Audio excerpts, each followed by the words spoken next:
Hi, everyone. Thanks for joining me today on the Divine Messages podcast. My name is Karina, and I am a psychic medium out of Calgary, Alberta.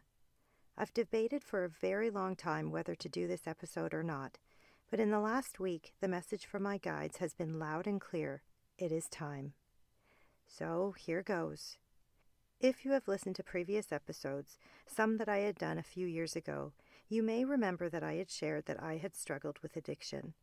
I was in so much pain within my soul that the only way that I thought that I could get through my days was to turn to drugs and alcohol to numb my thoughts.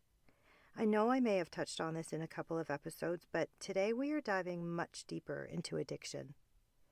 To be honest, I was afraid that if I did go into depth about alcohol and drugs, that it could either rub people the wrong way or trigger something that could cause upset of some sort. But I realized how important it was to share all that I have learned about addiction with the hope of helping many people to understand a lot more about it.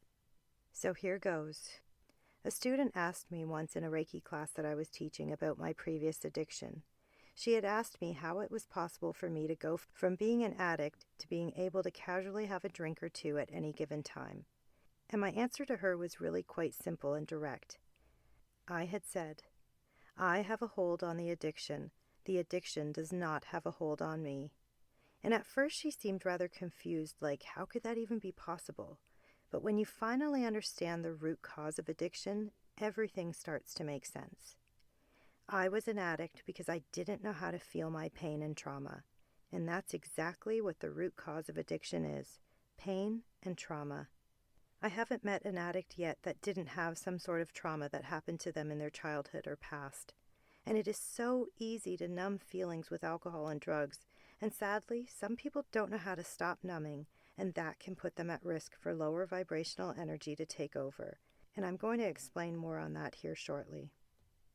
When I was pre-teen, I was told that alcohol and drugs are so bad and that they could ruin your life.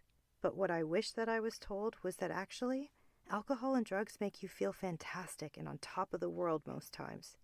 They didn't make me feel terrible. In fact, I felt the complete opposite.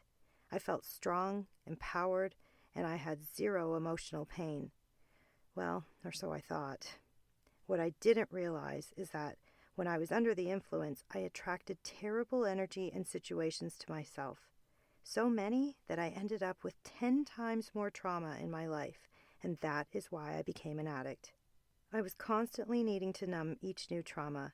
It became a vicious cycle, and I was drowning. And that, my friends, is how people become addicts.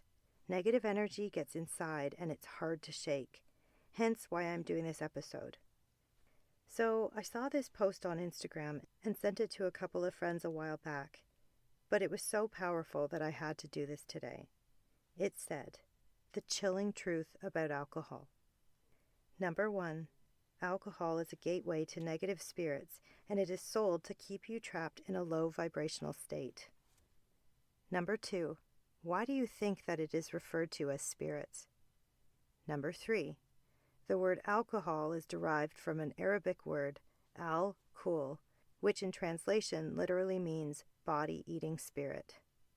Number 4. Every single time you drink, you pollute your energetic environment so bad that your soul literally leaves your body until it's safe to come back. Number 5. While intoxicated, evil spirits take your body out for a joyride. Number 6. This is why you black out and don't remember a thing. Number 7. Before you even black out, you're still in a low vibration that the side of you that you repress the most feels comfortable enough to come out. Number 8. This is why your friends and family turn into completely different people when they drink. Can any of you relate to all or any of that? I know that I sure can. I could literally write a book about the countless times that I disconnected out of my body and had it taken on a joyride by a lower vibrational spirit. This is why I had blacked out and ended up in multiple bar fights in my younger years.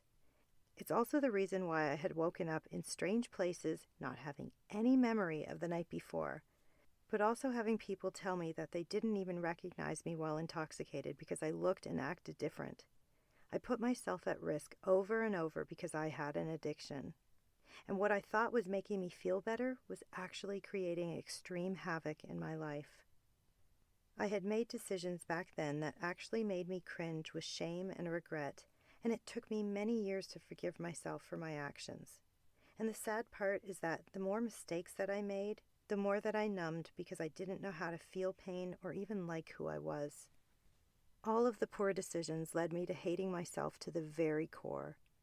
I couldn't even look in a mirror without seeing what I perceived to be as a monster. I've talked about many of the choices that I had made in a few other episodes, but really, that's barely scratching the surface. There are many, many more events in my life that I could share, and maybe someday I will.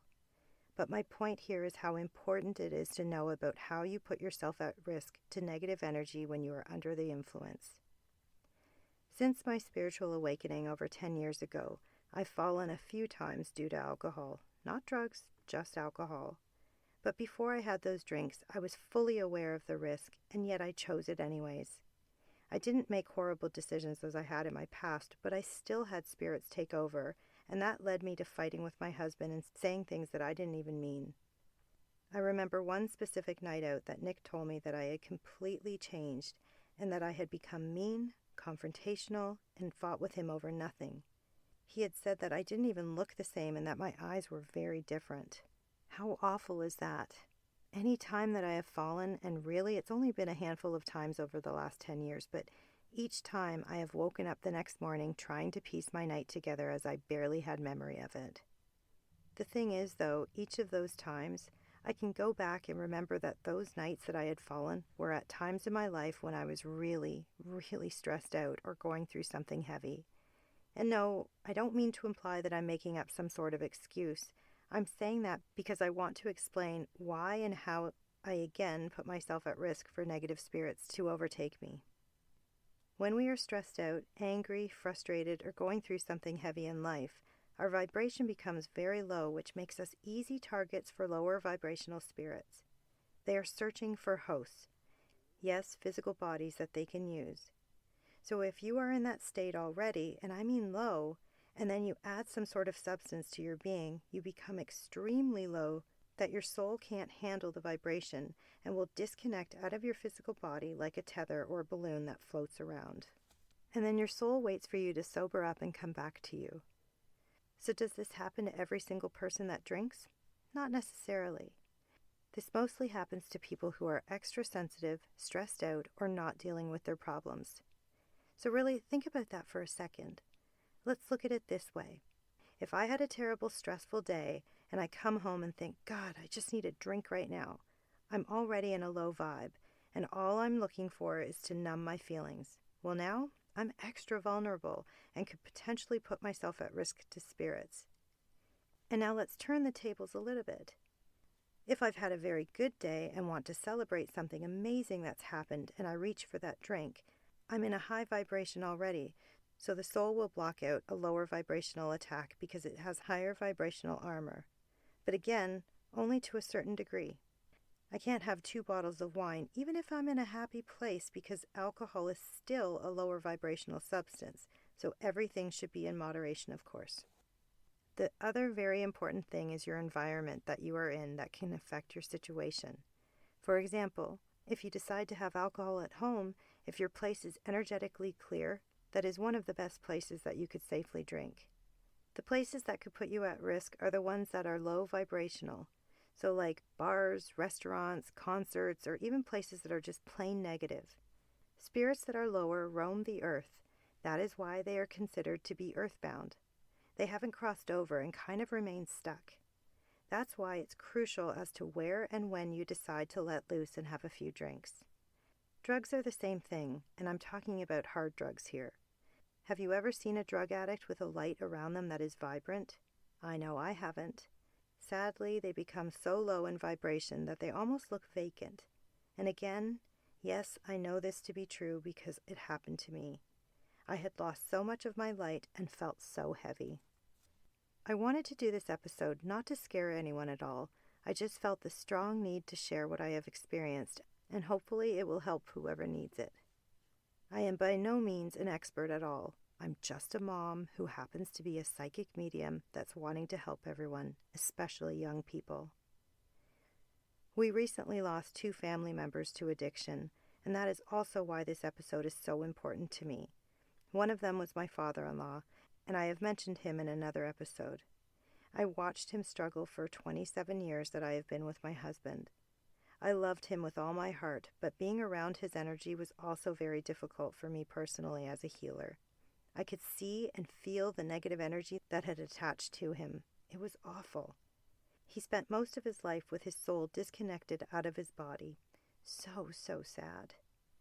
And this is why I talk to my kids about addiction and why I'm so passionate about sharing my own life experiences. I can't control how my children will choose to live their lives or what decisions they will make when it comes to alcohol and drugs, but what I can do is my absolute best to inform them of all of the potential harm, and from there, they will have to decide how they are going to live. I just wish that what I know now that I would have known back then, even though I do fully understand that I was meant to go through all of that. That is why I feel so strongly about discussing all of this today, so that maybe, just maybe, many others can avoid all of the hard life experiences like I had. I read a post the other day that said, "If you are comfortable dancing in public without alcohol or drugs, you are at peace with who you are." I love that because it is so true. In my younger years, not once did I go out without drinking. I felt that I needed it in order to have fun. Was I ever wrong? I now can dance and party without needing something to take that edge off. I now rely on energy, and I go out and have the best time ever. I'm for sure not saying that I don't enjoy a drink or two, but again, it isn't all the time. I've gone out plenty of times and just danced while being the designated driver, and I have had an absolute blast. So I want to leave you all with this today. I really hope that I got my point across in this episode. It took me quite a while to write it, only because I felt how important it was, and I wanted to be able to take my time to convey the proper message. These are my experiences and views on addiction, and they may not resonate with everyone, and that's okay. But if I can help in any way by sharing my life with all of you, then that's exactly what I'm going to do. Keep your vibration high and be mindful of your energy at all times, and that will be the best thing that you could do for yourself. I want to thank you all so much for joining me today on the Divine Messages podcast, and I will talk to you all next time. If you would like to book a reading with me, I can be reached at www.divinemessages.ca or on Instagram at divinemessages333 or at the Divine Messages podcast. Please bear in mind that the perspectives and opinions represented in this podcast are based solely on the Divine Messages interpretations. We can in no way be held responsible for the actions of our followers.